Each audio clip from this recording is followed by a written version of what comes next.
कहानी है तीन दोस्तों की जो टाइम लूप में फंस जाते हैं। कहानी की शुरुआत में टॉबी को दिखाया जाता है जो छोटे छोटे बच्चों का मनोरंजन कर रहा होता है। बच्चों को उसका मनोरंजन पसंद नहीं आता है और इसी कारण से उसके बॉस ने उसको काम से निकाल दिया होता है। कहानी शिफ्ट होती है उसके दोनों दोस्तों पर जो दोनों के दोनों जोकर बने होते हैं बच्चों का मनोरंजन करने के लिए। के बाद शाम को टॉबी, रे और पेटे तीनों के तीनों मिलकर एक होटल में जाते हैं। वहाँ पर कुछ खा पी रहे होते हैं। फिर वे वहाँ से उठकर बाहर चले जाते हैं जहाँ पर वो एक सबसे बात कर रहे होते हैं।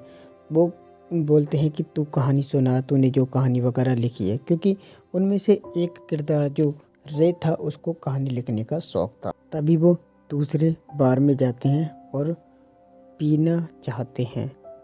तभी टॉबी उठता है और वो सभी के लिए ड्रिंक लेने जाता है, लेकिन जब वो वापस आता है तब वो सारी कहानी बताता है कि उसको एक लड़की मिली कैसी नाम की, और वो फ्यूचर से आई है और उसको मतलब सभी को बता रही है कि वो बहुत ज़्यादा फेमस है। और ये वाली कहानी जब वो टॉबी और रे और पेटे को बताता है तो वो नहीं मानते इस बात को। उसके बाद पेटे वॉशरूम यूज करने के लिए वॉशरूम में जाता है, लेकिन जब वो वापस आता है तब देखता है सभी के सभी मरे हुए हैं। और फिर उसके बाद मतलब कि वो अपने आप को भी मरा हुआ पाता है।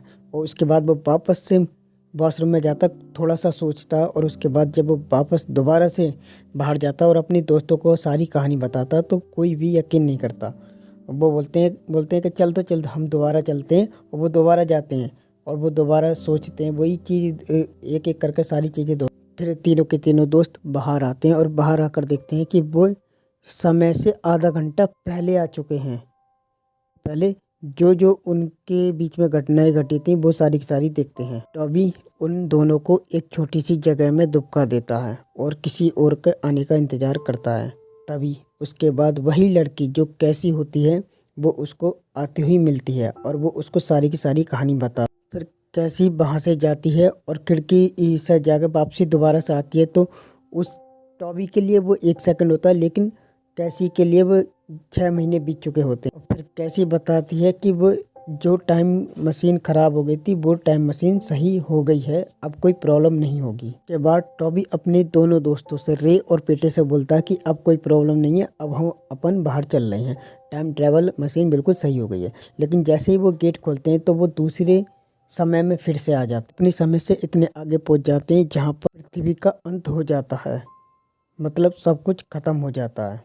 फिर पेटे दोबारा से वॉशरूम यूज करता है, लेकिन उसके लिए 6 महीने बीत चुके होते हैं और उनके लिए 1 सेकंड का समय होता है। ये हालत बहुत बुरी होती है। कैफे के बाहर निकलते हैं और बाहर निकल कर देखते हैं कि सारी चीज़ें नष्ट हो चुकी हैं, पूरी पृथ्वी का अंत आ चुका है। और वो अपने दोस्तों को पूछते हैं कि क्या क्या हुआ था। वो सारी की सारी बातें बताता है कि वो कितने दिनों से भूखा रहा, क्या रहा।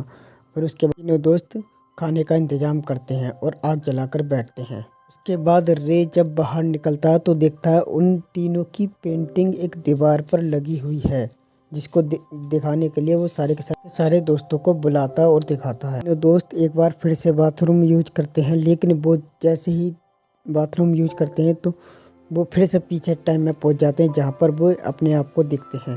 पेटे अपने पास्ट वाले तीनों को कहानी बताने के लिए जैसे ही पीछे जाता है तो फिर उसके बाद वो फिर से फ्यूचर में पहुंच जाते हैं। उसको पता लगता है कि हम तीनों काफ़ी बड़े स्टार बन चुके हैं, हमारी फैन फॉलोइंग इतनी अच्छी है कि हमारे ही जैसे कपड़े पहनकर घूम रहे हैं। और बाकी की कहानी सुनाऊंगा मैं अगले पार्ट में। Thank you. क्या आप आगे की कहानी सुनना पसंद करेंगे? अगर हाँ तो कमेंट बॉक्स में लिख कर छोड़ें।